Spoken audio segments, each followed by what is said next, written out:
Vamos con el conversatorio Perspectivas Constitucional de los dilemas éticos y económicos del sistema de salud. Para este conversatorio invitamos al escenario a Andrés Caro, cofundador de la Fundación para el Estado de Derecho, y Andrés Mejía, miembro de la mesa de trabajo de Mañanas Blue. Bienvenidos.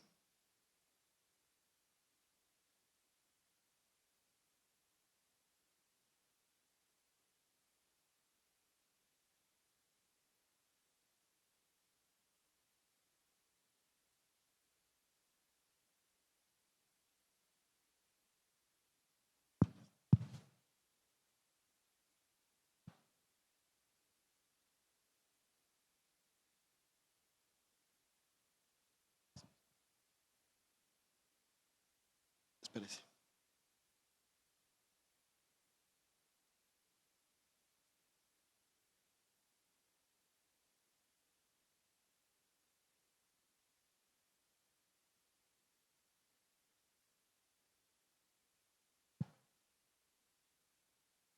¿Qué dirá?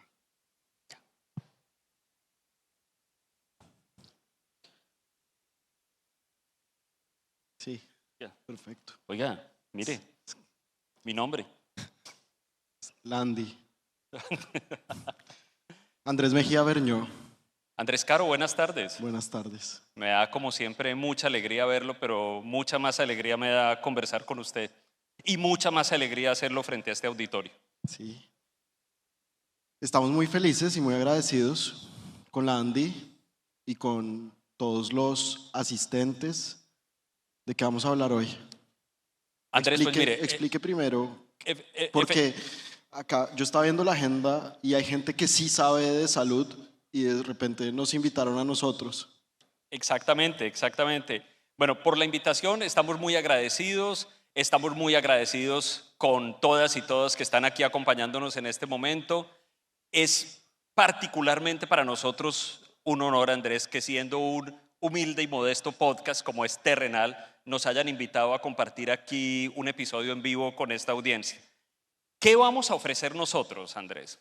¿O qué pienso yo que puede ofrecer un espacio como el nuestro, un podcast como Terrenal, en una discusión como la que se está teniendo aquí en este momento? Que además lo estamos grabando en vivo para nuestro humilde canal en Spotify y en Apple Podcast. Exactamente, de modo que si no están suscritos ya a Terrenal, que es una suscripción completamente gratuita, nos encuentran en Spotify, nos encuentran en Apple Podcast. Nosotros tenemos ya ¿cuántos episodios, Andrés? 60 y pico. 60 y tantos, entonces allí los esperamos y esta conversación va a estar allí como uno de los episodios de Terrenal. Oiga, un saludo al doctor Andrés Vecino, mire, increíble esto. El encargado de reconstruir el sistema de salud desde el año entrante. Le vamos a poner tareas aquí presente, entonces por favor no se vaya. Oiga, por cierto que usted sabe que Andrés Vecino tiene alguna cosa conmigo porque yo me lo encuentro en Bogotá, me lo encuentro en la calle por ahí y se cambia de acera cuando me ve. De pronto es la única persona que le debe plata a usted. Es posible, bueno, entonces conversaremos luego, Bueno, Andrés. oiga, el contador está contando.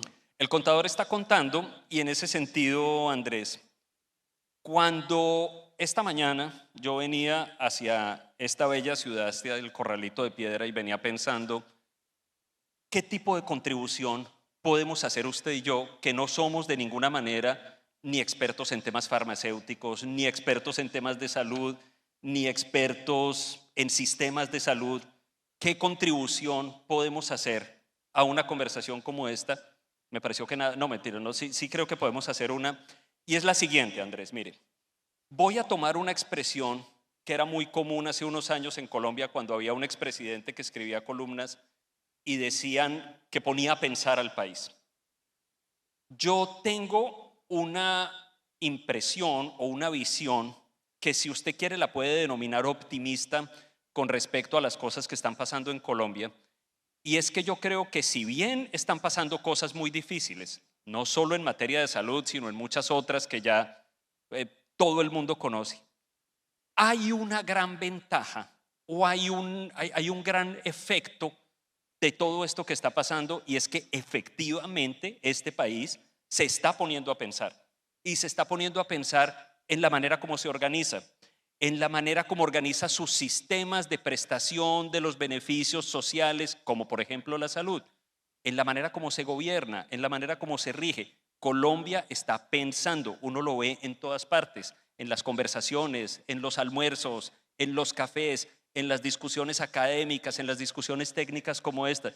Y eso, Andrés, a pesar de que, en mi humilde opinión, y tengo que decir que todas las opiniones que manifestamos acá son personales, en mi humilde opinión, a pesar de que eso surja de cosas difíciles que están pasando, es bueno y va a traerle cosas buenas a este país. Y si algo podemos hacer nosotros en ese proceso es ayudar. Terrenal es un podcast sobre ideas, Terrenal es un podcast sobre pensamiento, entonces estamos aquí para hablar de eso. Así es. Y mañana ustedes van a asistir a una parte que a mí me parece muy interesante de este foro, que es la prospectiva. Van a hacer un ejercicio de imaginarse cuál va a ser y cómo debe ser el sistema de salud en su proceso de reconstrucción, de reinvención. Y creo que acá usted y yo, Andrés, podemos hacer algunas preguntas, un poco también para provocar esa discusión o para que lleguen a esa discusión de mañana provocados, un poco atizados por estos humildes servidores, como dice usted. Exactamente, Andrés. Y si me permite entonces empezar, yo creo que hay una primera categoría de preguntas que podemos hacer y yo la formularía de esta manera. Para efectos de que Colombia reconstruya o vuelva a construir, vuelva a edificar un sistema de salud que le sirva de manera efectiva a la población, garantice su bienestar, garantice sus derechos, ¿usted considera que esto implica hacerse preguntas éticas, hacerse preguntas, digamos, filosóficas sobre los valores fundamentales que hay allí involucrados? Y se lo pregunto porque en varias de las discusiones que nosotros hemos tenido en el podcast, hemos mencionado diferentes paradigmas éticos, digamos, de los clásicos que hay en la filosofía universal, como por ejemplo la ética aristotélica, como por ejemplo la ética kantiana, como por ejemplo la ética utilitarista, que sé que a usted en particular le es muy cercana. ¿Usted cree que algo de eso nos ayuda o que ese tipo de reflexión la necesitamos en este momento? Pues ahora que en Colombia está de moda citar filósofos, incluso en los decretos del presidente, En los decretazos. decretos inconstitucionales, como bien sabe el doctor Bruce, está de moda citar filósofos. No vamos a hacer eso acá, porque nosotros somos contraculturales. Sí. Pero, esto no es un decretazo. Exacto. Pero lo que sí creo que es importante reconocer, y sobre todo reconocer como usuarios, como diseñadores, como participantes de un sistema de salud o de cualquier sistema de prestación de servicios públicos, es que uno, cuando hace lo que está haciendo, siempre está expresando valores morales y valores políticos, así no se dé cuenta de eso. En ese sentido, nosotros tenemos una cantidad de sistemas, sistema de salud, sistema de educación, el capitalismo, el sistema bancario, todo lo que a ustedes se les pueda ocurrir, que ya están expresando unas decisiones morales que alguien tomó alguna vez. Entonces yo creo que estamos en un momento muy rico para darnos cuenta de cuáles son esas decisiones morales que vamos a tomar, cuáles son esas premisas morales o políticas con las que vamos a construir un sistema, o vamos a reconstruir un sistema, o vamos a reparar un sistema. Y una cosa que yo sí valoro de estos últimos 3 años, en que hemos tenido como un torrente de charlatanería pseudofilosófica, es que sí nos ha dado la oportunidad, Andrés, de lo que usted decía, de tener discusiones. Y creo que la que ustedes van a tener mañana y con la que nosotros queremos contribuir en estos breves minutos es una discusión filosófica y política. ¿Usted cómo la está viendo? Yo la veo así, Andrés, pero me parece que el hecho de que sea una discusión filosófica y política no entra en conflicto con el hecho de que se puedan tomar decisiones prácticas a partir de ella. Y en particular le propongo una discusión en ese sentido. Hablábamos ahora de paradigmas éticos, yo mencioné algunos, digamos que son conocidos. La ética aristotélica se identifica con la noción de el justo medio, es decir, ni acá ni allá, sino en la mitad. la ética kantiana que se identifica con la noción de deber, lo que hay que cumplir, la ética utilitarista que busca tratar de responder a la pregunta, bueno, ¿qué hay que hacer? Pues lo que sea mejor para todo el mundo. Yo en particular, Andrés, me siento, usted lo sabe porque lo hemos conversado, muy atraído por una perspectiva diferente, que es una perspectiva pragmática. Y yo se la pondría de esta manera. Más allá de la discusión ética, nada tiene mayor valor que aquello que funciona. Lo que funciona y la funcionalidad de los sistemas es por sí mismo un valor desde esa perspectiva. En ese sentido, a mí me parece, y yo sé que esto puede ser una posición controversial, digamos, lo es en algunos ámbitos de discusión académica, que en ocasiones nuestra sociedad se pierde mucho en discusiones de carácter ético y en discusiones de carácter filosófico cuando ahí enfrente a sus narices tiene unas necesidades que tiene que resolver, y lo importante en ese sentido es entonces que los sistemas que construya y edifique con ese propósito cumplan con esa función independientemente de si satisfacen criterios que están en los libros o que están en algunas tradiciones éticas. Yo en particular me inclino por ese pragmatismo y creo que puede ser aun cuando puede sonar un poco frío, puede ser una buena guía para el diseño de sistemas futuros. Digamos, empezar por ahí. No hay nada más valioso si estamos hablando de un sistema, de una política, de una organización. No hay nada más valioso que el hecho de que ella funcione para el propósito que se le quiere, Claro. independientemente de cómo llegue a eso. Pero yo creo que lo que usted está haciendo acá es un atajo, porque importa mucho establecer el fin de un sistema.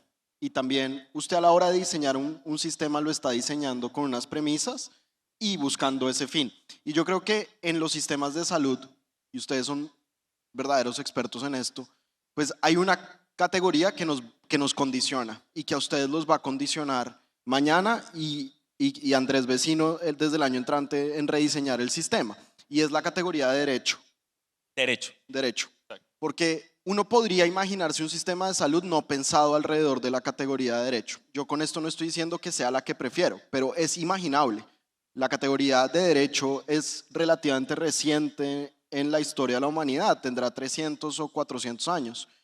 Pero antes había hospitales y antes había, digamos, sistemas de salud más o menos precarios, sin tener la idea de derecho. Entonces, ya estamos partiendo desde ahí. Yo no estoy diciendo que tengamos que partir desde ahí, pero va a ser poco probable que desde el año entrante uno pueda decir ya no va a existir el derecho a la salud, que creo que es un mecanismo, una tecnología muy, muy importante para pensar el sistema, y yo creo que es una de las premisas fundamentales de las que tenemos que partir, que las personas van a tener un derecho a la salud. Y ya la idea de tener un derecho implica unas cargas importantísimas, en el sentido de que cuando un derecho no es una cosa que el Estado pueda o no cumplir o materializar, que los privados puedan o no cumplir o materializar, sino que es una obligación. Un derecho se puede entender como una prerrogativa que uno tiene ante los otros. Entonces, si yo tengo el derecho a la libertad de expresión, pues puede ser condicionado, pero esas condiciones tienen que ser muy claras para mí, para todos en la comunidad, y lo mismo yo creo en un derecho a la salud. Pero el problema de diseñar un sistema alrededor de un derecho es que implica no solo la condición dura de un derecho en los usuarios, sino por supuesto la de recursos escasos, que yo creo que acá yo pienso el problema en el que estamos, el problema en el que todos ustedes están y este país está, como un problema en el que hay un derecho y hay recursos escasos. Y eso ya es una pregunta de filosofía política casi, de cómo vamos a resolver la prestación de un derecho si no tenemos lo suficiente para materializarlo. ¿Usted cómo lo ve? Pues entonces permítame, Andrés, digamos en esa línea que usted acaba de plantear, le voy a poner sobre la mesa una idea que ha estado circulando en la discusión nacional en los últimos años, en particular, y que en particular está detrás de las iniciativas de reforma a la salud que ha traído el gobierno actual. El planteamiento es el siguiente, y yo quisiera que usted me ayude a entenderlo, a discutirlo y a ver si en ese planteamiento hay de verdad una barrera infranqueable o no tiene esa característica. El planteamiento es: la salud es un derecho, no un negocio.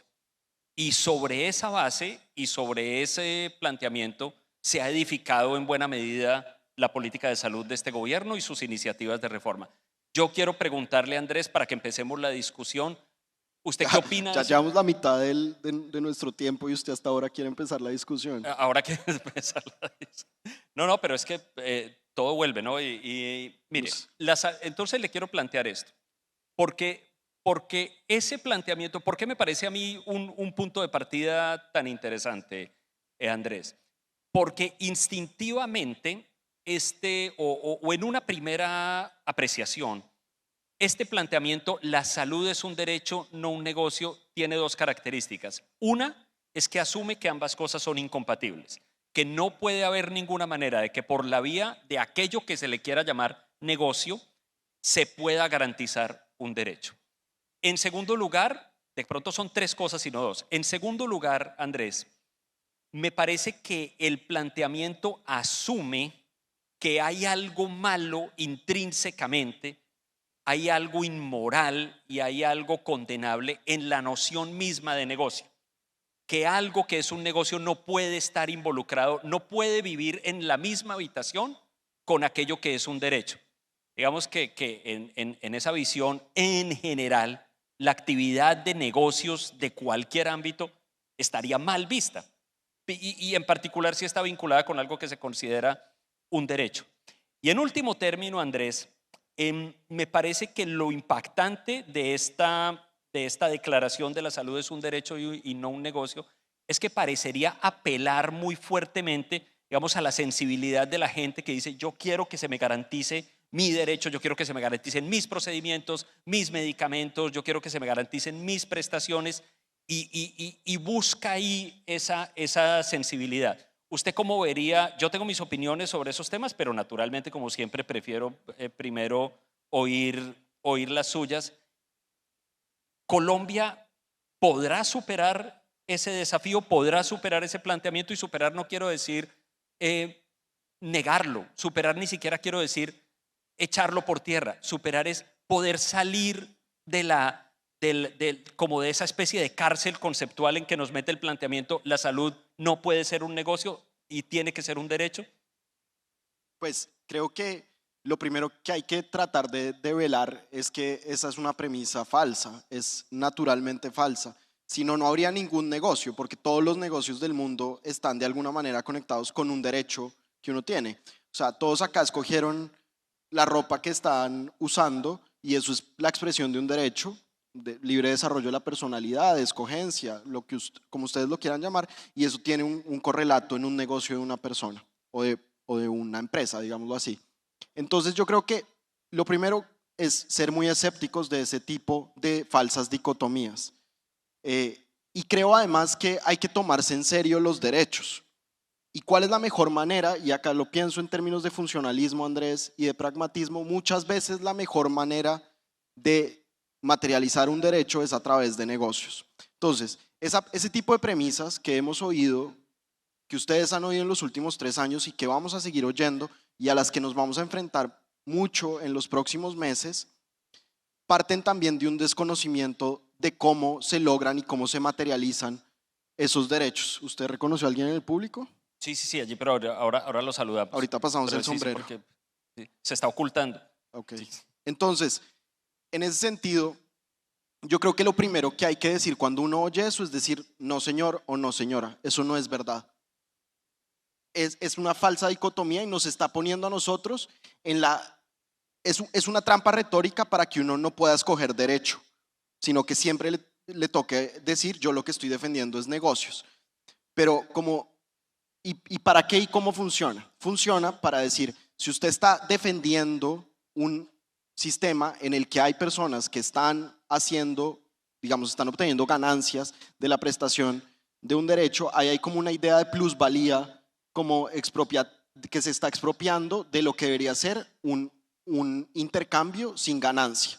A eso se refiere cuando no debe haber derecho. Y yo creo, Andrés, que en el mundo actual, y todos lo sabemos, no es posible imaginarse un derecho que implica un arreglo tan sofisticado como la salud, que que los implica a todos ustedes y todas sus industrias, fármacos, hospitales, prestadores, médicos, enfermeros, todo, implica necesariamente jugar el juego del mundo contemporáneo. Y en esto yo sí soy muy pragmático. Y el juego del mundo contemporáneo, Andrés, implica la economía e implica el modelo de capitalismo, implica la ganancia. Entonces yo creo que teniendo en cuenta además una visión de la naturaleza humana que creo que usted y yo compartimos, en que las personas están buscando su beneficio personal, lo que uno tiene que hacer es diseñar sistemas en que esos beneficios se arreglen para llegar al resultado que es la mejor materialización o el mejor cumplimiento del derecho, en este caso de la salud, pero uno también lo podría pensar con otros derechos. Entonces yo lo veo así. ¿Usted cómo lo ve? Ya que usted quería Oiga, pero decir. un saludo a Carlos Dagger, que lo veo allí, que gran amigo mío hace como 20 años, autor de grandes libros. Qué bueno ver a Carlos. Andrés, yo lo veo así, mire.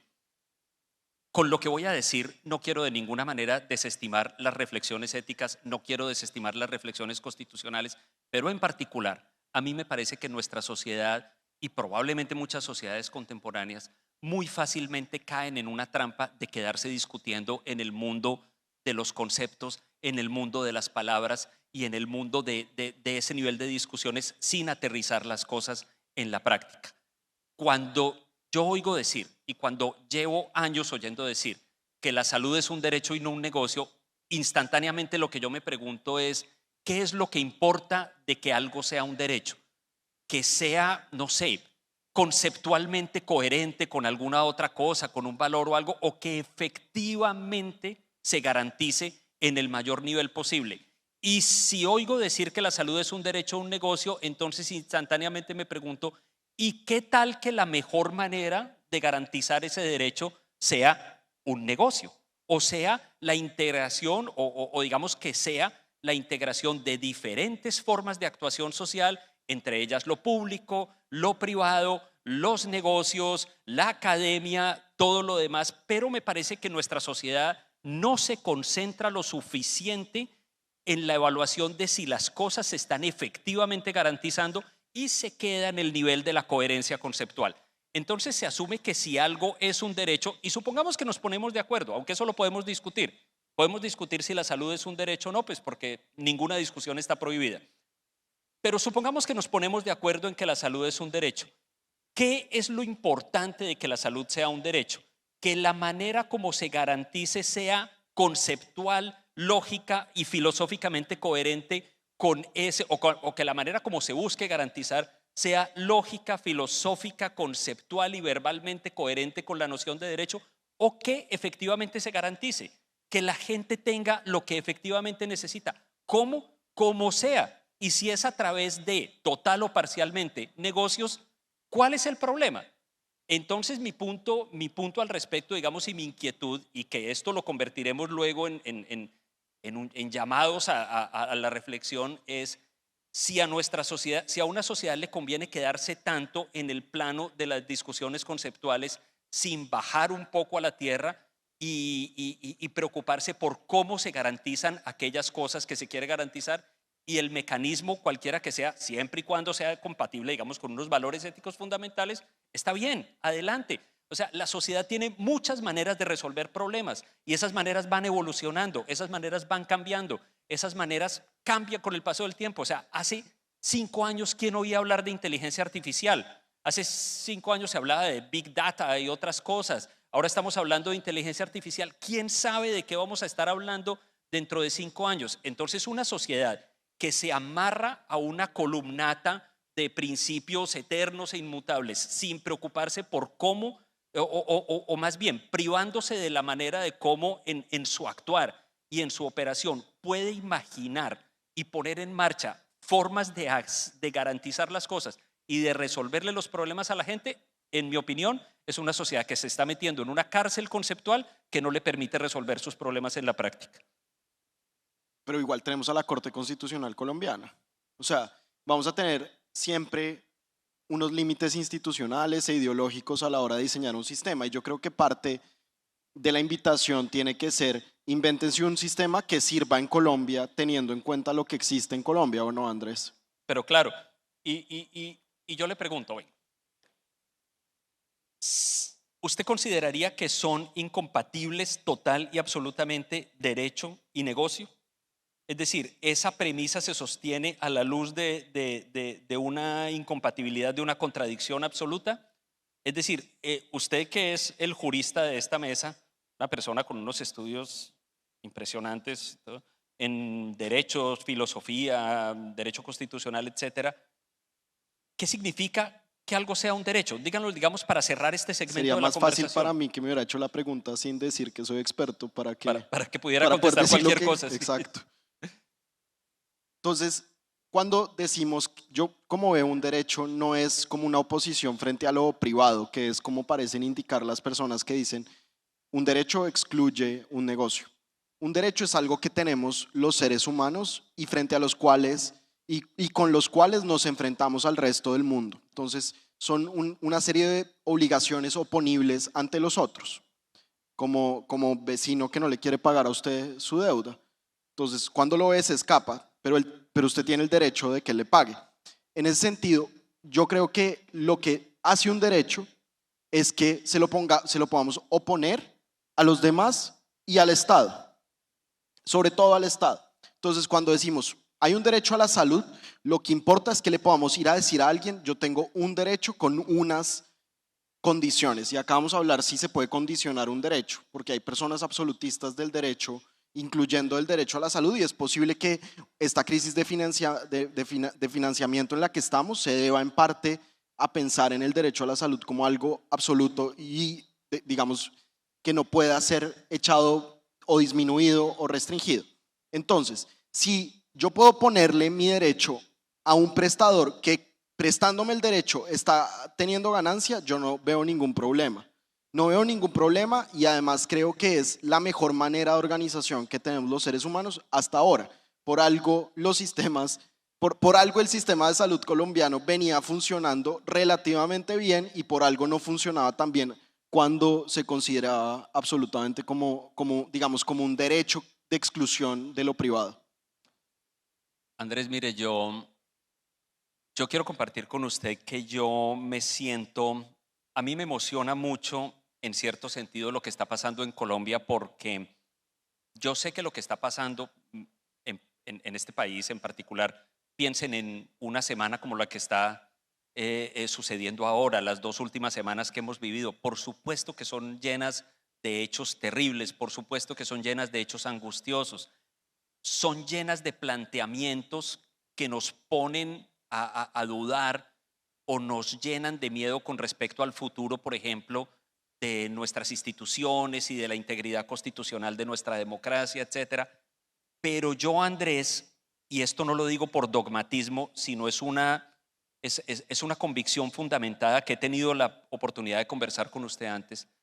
Yo estoy convencido de que la trayectoria constitucional, democrática, digamos, en general, de progreso del país es muy fuerte y no es fácil no es fácil sacar a una sociedad colombiana de esa trayectoria, porque es una trayectoria que se fundamenta básicamente en que hay mucha gente haciendo muchas cosas todo el tiempo y sigue y sigue y sigue adelante, y hay una convicción, hay un compromiso con unos ciertos valores. Yo no creo, en fin, que Colombia sea fácil de sacar de esa trayectoria por más que se le intente. Y entonces, lo que el país en un momento como el actual tiene enfrente es un horizonte enorme en parte, de reconstrucción de las cosas o que se han destruido o que se han dejado perder, pero en parte también es un problema o es un desafío, es un horizonte de construcción de nuevas cosas. Yo veo el horizonte de Colombia con ese optimismo, digamos, con esa idea de que hay mucho por hacer y que estas dificultades que hemos vivido en el periodo reciente de la historia del país han servido para que la gente esté pensando y esté entonces preparándose para participar en esa etapa de, digamos, de construcción y reconstrucción nacional. Y en esa medida, Andrés, aterrizando eso un poco, si es que usted está de acuerdo, y si no, para que me lo diga, aterrizando un poco eso a esta discusión, yo me imagino que Colombia va a entrar en un periodo en el que, quien quiera que sea, estoy seguro incluso que un gobierno que de una u otra manera se considere como continuidad del actual o siga las orientaciones del actual, va a tener que hacer algo, porque de palabras, discursos y digamos discurso filosófico o pseudofilosófico no se vive mucho tiempo. Va a tener que hacer algo y va a tener que ponerse en la tarea de construir y reconstruir. Y en esa tarea ojalá pueda participar toda la sociedad. Mi pregunta, Andrés, o el tema que le quiero plantear es, ¿qué necesita esta sociedad, la que está representada aquí, la que está representada en nosotros y en todo el mundo que está afuera? ¿Qué tipo de El valores, constituyente primario. exacto, qué tipo de valores, capacidades, esfuerzos necesita movilizar esta sociedad para ponerse de lleno en la tarea de construir y reconstruir, que insisto, estoy seguro, es el horizonte de Colombia? Yo no creo que el horizonte de Colombia sea el abismo. No lo digo por ser motivacional, yo suelo ser más bien desmotivacional. Pues ahorita está sonando como un candidato presidencial. Le Oiga, cuento. sí, pero pues no me chivé la pero El único que falta. es decir, es una creencia objetiva. Si yo hubiera razones para decir lo contrario, lo diría. Yo lo diría, estamos a 20 metros del abismo y ya, nada nos va a salvar. No lo creo, no lo veo. Creo que el país tiene riesgos importantes, creo que está enfrentando desafíos importantes, pero eso es lo que es un desafío. Es algo que moviliza a la gente. ¿Qué valores, qué fortalezas, qué capacidades, qué esfuerzos, qué habilidades va a necesitar esta sociedad en su concepto? ¿En qué procesos nos vamos a tener que involucrar desde ya para hacer esa tarea, Andrés? Pues creo que es general que la primera necesidad y el primer esfuerzo va a ser un esfuerzo económico y de financiación y de la imaginación también. ¿Cuáles son las instituciones que vamos a inventarnos, que ustedes se van a inventar mañana, digamos, o van a empezar a inventarse mañana, para materializar el derecho a la salud, digámoslo así, de las personas en Colombia? 50 millones de personas. Creo que hay una cantidad de recursos que ya existen y creo que eso es lo bueno que tiene la idea de reconstruir. Y es que pues ya hay como dicen, un know-how de cómo se hace la salud y cómo se hace la salud pública y cómo cada uno de los actores del sistema hace su trabajo. También está un gran aprendizaje de los fallos sistémicos, que ha habido bastantes. Y que acá se han reconocido y son bastante conocidos. Y yo creo que este es un sector que ha sido muy bueno en reconocer sus propios errores y en aceptar las necesidades de cambio cuando tengan que ocurrir. Y yo creo que esa es una gran habilidad porque le da la flexibilidad necesaria para el cambio. Aceptar que ha habido cosas que se tienen que mejorar. Creo, Andrés, que la gran pregunta, y quiero a usted también preguntarle cuáles son esos factores de optimismo que usted ve, no en Colombia, no en la trayectoria democrática de Colombia, sino en el sector para reconstruir el sistema. Pero quisiera también preguntarle por los desafíos. Y yo creo que uno de los desafíos más importantes sí es un desafío moral, y es la pregunta por el alcance del derecho. Creo que esa es una pregunta que en Colombia, es una discusión que en Colombia tenemos que dar. ¿Cuál es el alcance del derecho a la salud para que sea lo más general, lo más comprensivo, es decir, que comprenda la mayor cantidad de servicios, de remedios, de terapias, pero que haga que el sistema sea sostenible para la mayoría de las personas en Colombia, para todas las personas en Colombia, en un contexto además de envejecimiento, digamos, de cambios demográficos muy particulares? Y creo que la pregunta por el alcance del derecho tiene que involucrar necesariamente no solo a los actores del sistema, sino también a interlocutores políticos, porque va a ser una discusión de políticos, de política y de justicia distributiva, pero también de incluso lo que nosotros pensamos que es un ser humano y cuál es la dignidad propia que le atribuimos a un ser humano, hasta dónde va a llegar lo que la sociedad va a hacer para salvar una vida. ¿Vamos a gastar infinito en salvar una vida o vamos a gastar no infinito? Y creo que esa es una pregunta moral y muy difícil. Yo sé que a usted no le gustan estas preguntas como muy teóricas. Usted va a decir, no sé, mándelo al médico o algo así, ¿no? No, Andrés, pero mire, esas preguntas son inevitables, aunque a mí no me gusten, o digamos, aunque yo considere que el enfoque moral no es el enfoque más indicado, pero voy uno por uno en los elementos que usted nombró. Mire que usted plantea una cuestión o una pregunta que es la pregunta alrededor de la cual han girado muchos de los debates sobre la salud en Colombia, en particular desde la entrada en vigencia de la Ley 100, y es, para ponerlo en términos más sencillos, ¿a qué se puede decir que no? Es decir, el sistema, lo sabemos, esto ha sido dicho probablemente en este auditorio 1000 veces, no tiene recursos ilimitados, tiene que encontrar alguna manera de optimizar, distribuir los recursos que tiene. Probablemente por eso usted hace mención al concepto filosófico de justicia distributiva. Pero mi opinión, Andrés, es que Colombia o el país que se enredó en un momento dado muchísimo con esas discusiones, sobre todo a nivel jurisprudencial, había venido en la práctica arribando a la mayoría de esas respuestas con el paso de los años. El sistema de la Ley 100 que existe al 7 de agosto de 2022 es un sistema que ya tiene años de experiencias, de aprendizajes, de depuración, de errores, de cosas que salieron mal, de entidades que existieron y salieron. Una depuración muy grande en ese sentido. Yo pensaría, Andrés, Que también eso, perdón, interrumpo, habla del éxito de un sistema, que se pueda depurar a sí mismo sin crear crisis. del éxito de un sistema y del éxito de la sociedad que lo tiene, de una sociedad que es capaz de mantener un sistema presenciando su evolución y entendiendo que esa evolución existe. Digamos que era una cosa que se podía ver en retrospectiva. Y esa cuestión, Andrés, yo creo que ahí hay unos aprendizajes, ahí hay unas lecciones, que lo importante es que las personas, las instituciones, la gente en la academia, la gente en la práctica clínica, etcétera, que las conoció y que las tiene, no las deje olvidar. ¿Por qué? Porque en los años que vivimos, digamos en los últimos 2 años y medio, ¿cuánto es que falta para usted me dijo ahora? 414 días. O algo así, exacto. En los últimos 2 años y medio hemos estado girando alrededor de otros temas y de otras discusiones y probablemente hayamos perdido de vista temporalmente eso. Entonces es muy importante rescatar esos aprendizajes. Ahí se aprendieron cosas en la evolución del sistema de la Ley 100, que yo no sé si es un sistema que uno pueda decir que ya no existe, probablemente eso sea cierto al menos en un sentido muy elevado, pero ahí había unos aprendizajes que le corresponderá a toda la gente que trabaja en este sector rescatar de ahí lo que era lo que se había aprendido. Justicia distributiva.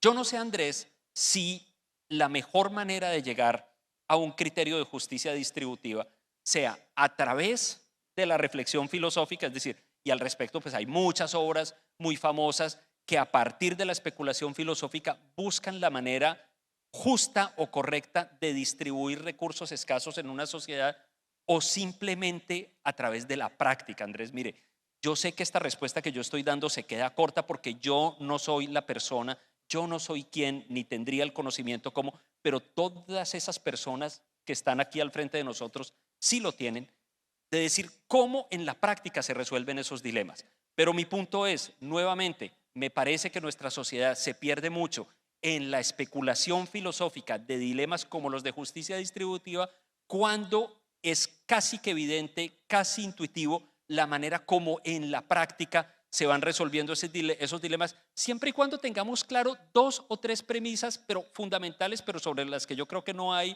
desacuerdo, como por ejemplo un principio de igualdad elemental, que no debería haber nadie que tenga, digamos, una situación privilegiada frente a los demás. Me parece que nosotros tenemos además, Andrés, una fortaleza en ese punto, y es que este es un país, y esa es otra de las razones de mi optimismo, digamos, histórico sobre Colombia, y es que este es un país donde a todos nos ha tocado trabajar duro, porque este no es un país que haya sido beneficiado con riquezas naturales enormes, ni con bonanzas, con excepción de 2 o 3 cositas menores por ahí, ni con bonanzas económicas históricas. Entonces, la realidad de este país siempre ha sido que aquí la solución de los problemas implica muchos esfuerzos, implica muchos incluso sacrificios, y yo creo que el país, yo creo que la gente tiene como internalizado eso en esa especie de ADN nacional, y eso contribuye mucho y cosa que no ha ocurrido en otros países, eso contribuye mucho a saber que la tarea es dura y que para la ejecución de la tarea no contamos más con los recursos que nosotros mismos podamos movilizar. Pero en ese sentido, yo creo que uno de tal vez de los retos más importantes es al mismo tiempo tener la capacidad negativa de tener dos ideas en la cabeza al mismo tiempo. Una, que las personas tienen derechos, porque yo creo que el derecho a la salud ya es una cosa muy internalizada, tanto del discurso político, pero también del ejercicio de la ciudadanía en Colombia. La idea de que uno tiene el derecho a la salud, cualquiera sea el contorno o la forma que tenga ese derecho. Ya es una cosa como uno vive su propia ciudadanía en Colombia y su relación con el Estado y con los sistemas de prestación de salud. Y la otra, también, que es una cosa que usted acaba de decir que me gusta mucho, es que ese derecho depende de un sistema que es difícil, que implica esfuerzo. Y por lo tanto, y las cosas que implican esfuerzos, pues implican recursos, yo creo, limitados. Entonces, yo no descartaría las ideas de justicia distributiva y las discusiones de justicia distributiva porque eventualmente van a ocurrir. Y si no ocurren en ejercicios de discusión como el que ustedes van a tener mañana o en los de planeación de reconstrucción del sistema, van a empezar a ocurrir en el foro que tiene un país como Colombia para este tipo de discusiones, que es ante los jueces. Son los jueces los que están haciendo esas discusiones. Y es muy importante, yo creo que los técnicos, pero también, por ejemplo, los pacientes, y una cosa que a mí me ha sorprendido mucho, no lo conocía, pero es una sorpresa muy grata, es que los pacientes y las pacientes también son conscientes de los límites del sistema y son las personas más interesadas en que el sistema sea sostenible. Y yo creo que eso es como una de las grandes virtudes morales de este sistema, tener ese liderazgo y ese tipo, digamos, de comunidad dentro de los pacientes, que yo creo que es con ellos con quienes se va a construir y no están, y según lo que yo he oído en algunas discusiones, no se están imaginando una utopía de sistema de salud. Dicen, vamos a hacer un sistema de salud para Colombia. Colombia es un país relativamente pobre. Colombia es un país con estas condiciones, con estas desigualdades, también con esta riqueza, con estas empresas. Vamos a hacer un sistema de salud para este país situado. Pero es que para cualquier país, o sea, entiendo y completamente de acuerdo, Andrés, pero permítame, lo llevo un poco más allá, para cualquier país, incluso para el más rico, porque riqueza no significa que los recursos sean ilimitados y los problemas sean inexistentes. Todo país enfrenta dilemas y enfrenta problemas de asignación de recursos, aun cuando sus recursos sean inmensos. ¿Cómo hacemos para llevar el mensaje, Andrés? Digamos, voy a mencionar dos sectores con los que usted tiene permanente contacto. ¿Cómo hacemos para llevar el mensaje a políticos y a jueces de que la imperfección de un sistema es un elemento esencial de cualquier sistema humano? Y lo digo porque mi impresión a lo largo de años de observar los debates sobre el sistema de salud en Colombia es que al sistema se le señala este error y por eso se le condena como un todo, cuando es evidente que cualquier sistema, en cualquier país del mundo, en el país más rico, en el país más, no sé, para usar palabras odiosas, civilizado, va a tener imperfecciones, va a tener casos en los que el sistema no funciona bien, va a tener cosas que puede hacer no tan bien como puede hacer otras, pero mi impresión es que en la visión fundamentalmente política o jurídica de las cosas, la imperfección de un sistema es casi que argumento para condenarlo. ¿Cómo lleva uno un mensaje que, pues yendo a lo que nosotros somos, Andrés, es muy terrenal? Es lo que tenemos que hacer es aprender a administrar bien sistemas que son por naturaleza imperfectos. A mí me encanta la frase de Wittgenstein, el filósofo, que dice que lo que los seres humanos deberíamos hacer es bajar al caos y aprender a sentirnos bien en el caos, bajar a la imperfección y saber que así es y que tenemos que ir caso por caso de la mano de la gente que sabe, resolviendo este problema y no botando a la basura un sistema porque no es perfecto. Sí, yo creo que tal vez respondiendo a la pregunta de cómo hablarle a los jueces, sobre todo a los y las jueces y a los magistrados, yo creo que una cosa que ellos y ellas saben es que los derechos de segunda generación, como el derecho a la salud, son derechos prestacionales. Es decir, son eminentemente principios de justicia distributiva. Todos nosotros acá tenemos el mismo derecho a la libertad de expresión. pero, pero no todos vamos a tener el mismo derecho a la salud porque depende de las condiciones de cada uno de nosotros. Y además, y sobre todo, dependen de un sistema de prestación. Entonces, cuando los jueces en Colombia cuando los abogados en Colombia logremos entender que se trata de derechos de distribución de recursos y entendamos eso, digamos, esa sea la premisa con la que vamos caso a caso, yo creo que la discusión va a ser más fácil, porque no se tratan de principios de justicia abstracto y universal como son otro tipo de derechos. Se trata de unos derechos que implican el gasto de unos recursos públicos, privados, mixtos, como usted los quiera, usted los quiera, digamos, administrar. Y la pregunta por la distribución, yo creo que sí va a ser la pregunta, digamos, es la pregunta moral fundamental, pero es también la pregunta que va a garantizar o no que el sistema que ustedes se vayan a inventar mañana dure 30 años o 50 años o 100 años o se agote en 2 años o se agote todos los septiembres con una bolsa común de gasto. Y como todo se agota, Andrés, mire lo que se nos está agotando. Se nos está agotando el tiempo. Para felicidad del público. Yo realmente sí. no me quiero ir, pero no, ya nos están haciendo mala cara. Ya, sí. Ya, bueno, termine con algo. Pero pues yo con qué puedo terminar, pues simplemente con mi emoción, mi gratitud, la gratitud suya, digamos, a usted, Andrés, de haber aceptado compartir con este humilde servidor esta conversación, la gratitud a la Andy, por supuesto, y al Foro de Salud por esta invitación tan grata, a todas las personas que han estado aquí acompañándonos y escuchándonos. Andrés, ¿usted tiene algo más que decir antes de que nos llegue el pitazo final? Pues simplemente en el ejercicio de mañana, para poner una tarea puntual, traten de hacer explícitos, de decir con palabras esos principios morales sobre los que sus propuestas de política están construidos. Y yo creo que eso ya va a ser un ejercicio de suficiente riqueza para ustedes y para la discusión que van a tener.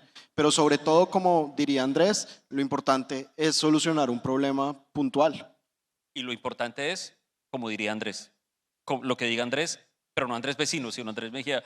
Muchas gracias a todas, a todos, muchas gracias a la Andy nuevamente y gracias a usted, Andrés.